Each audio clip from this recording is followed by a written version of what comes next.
La première chose que j'ai retenue, c'était le slogan ou l'inscription qui disait pour le nouveau monde et nouvelles idées. Nous avons retenu surtout l'initiative de la France par rapport à la meilleure régulation du prix de matières premières. Pourquoi? Parce que cette année-là, en 2010, c'était très dur pour tout le monde avec la crise, mais en plus avec l'augmentation des prix des matières premières. Et mon pays, la Géorgie, a été bien frappé par ça aussi. Ce qui nous intéresse bien sûr, un des thèmes, c'est la question de la réforme du système monétaire international.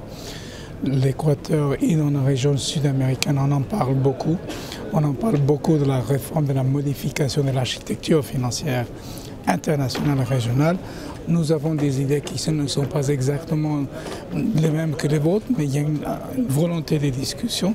Et c'est peut-être là, dans ces séminaires qui ont été proposés sous la présidence française du G20, que je crois qu'on va trouver un terrain de compréhension, d'entendement. Bien entendu, l'Équateur n'est pas parti du G20, mais il a quand même fait des propositions assez importantes à ce niveau.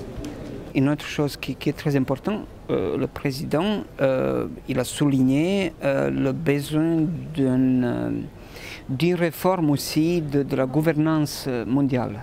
Ça peut avoir l'air d'une haute politique, mais aussi, je dirais, ce sont des questions qui touchent chaque personne.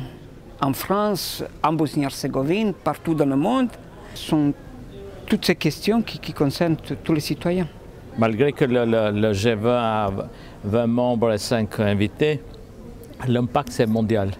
Donc on sent directement ou indirectement les priorités de la présidence française. Ça va être une présidence très active, selon ce que nous venons d'entendre. Comme d'habitude, chaque initiative française, la présidence de l'Union européenne et même la présidence maintenant de G20, la France a la capacité, le courage et le dynamisme de laisser des traces.